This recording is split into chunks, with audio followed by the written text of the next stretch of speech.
this incredible vintage Fair Isle, knitted in probably 1945, 46, and bought by somebody on Fair Isle itself in 1948, who was the lighthouse keeper. Mm-hmm.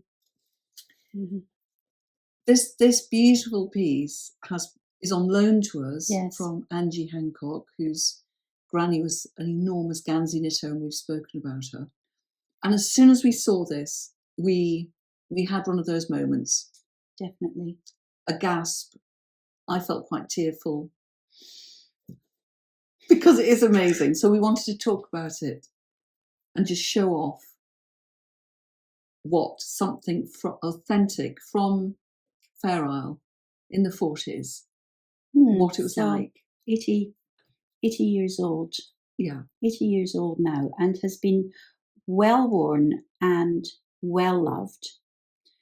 It originally had a zip. Yes, so they took the zip out. It's knitted in a fine yarn, possibly a 3-ply. It feels finer than weight. The 2-ply jumper weight, doesn't it? Which people use now.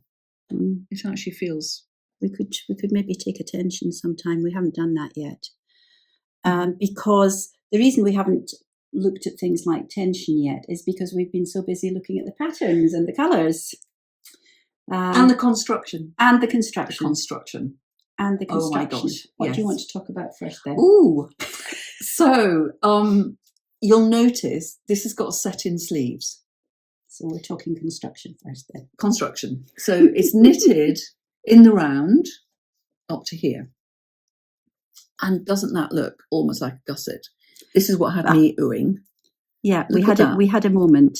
But it's a set-in sleeve. And this was not steeped.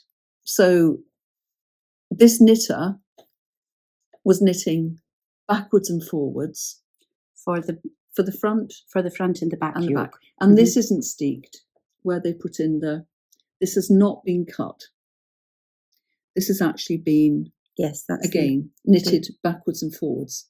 And you do find in the museum on Shetland lots of earlier Fair Isle pieces that were sewn and were not knitted necessarily in the round. Mm-hmm. Mm-hmm. And I think this has been done here for fit for a man to get a really good fit to the arm. Yes. And it shows you that what we think of now as Fair Isle, with lots of yoked patterns, knitted totally in the round with some steeking, that's not necessarily how it used to be. That's how it's become now. Yes, what it is so now. It's really interesting to go back and look at how things were made and to remind ourselves of those techniques. So the Piri patterns, and this is just such a brilliant piece because the knitter they're all different. Has just gone through her library of little patterns. And she's included each and every single. Well, she's used them all. She's used them all. So she has very cleverly distinguished between the 3 sets of colours that she had at her disposal. The Piri patterns are in these 2 colours. These are the smallest patterns. All the way through, all these different lines, all different, but each one representing the same, for example, depth as the others. You know, these all have the same row count on them. And one of the things I love about this is the balance. Yes. It is so well balanced. Your eye practically doesn't know where to look first. So these are the smallest ones. Next up, but probably very similar in row count, is this darker band, where again the 4 colours here that are being used, again in sort of sampler effect. We have diamonds, we have zigzags, mini diamonds, just amazing what she has done. And then the bigger patterns. Yeah. You know, and referencing traditional dyes, dye colours, indigos, madder. But also, don't you think referencing the original OXO, the original X's? OXO, absolutely. You know, the X's are all there. The circle, the X. Quite intriguingly, they are offset. These lines don't all follow directly up.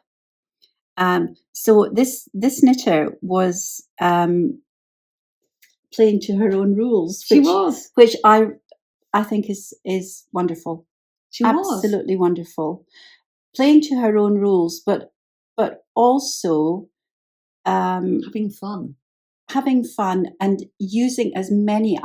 I think she set out to use as many different patterns as she possibly could. Absolutely. She threw everything at it. She did.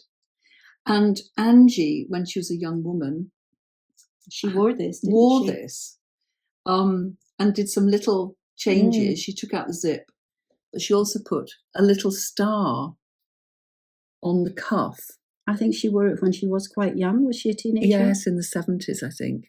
And loved it. Loved it. I mean, it has been, as I said before, well loved and well worn, because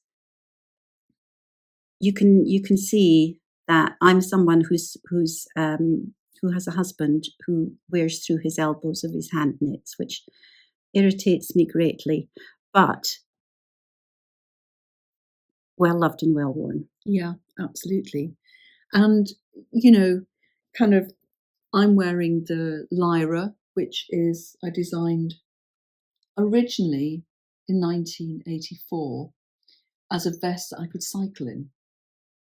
And I've revisited it a couple of years ago. And again, we've got little Piri patterns. We've got this wonderful OXO, I call it the Merry Dancers, OXO pattern, but obviously more vibrant colour, but with the echo of something from the 40s. No, very, very definitely. You know, you wouldn't need to look too far, and you could find strong connections here. Here and here, for example, here and here. And no steeking, because we've done this very original, really nice square neck, and knit and purled our fair eye. Yeah, well, we do like purling. I like purling. Yes, we do. Well, we both do. We both do. It's a really good technique to master, and actually you can fly along at purl. Yeah. I mean, some people say, "Oh, I find it really difficult," but you can, once you've mastered it, fly along. Not so great in the continental way of knitting, but we do love it. And it just opens out slightly more variations to what you can do with necks and things like that. Would you agree? Absolutely. Yes, absolutely. So yeah, we love this. We really love it. And if I was ever going to knit myself another Fair Isle, I would be looking at something like this. I just think it's amazing. Yay!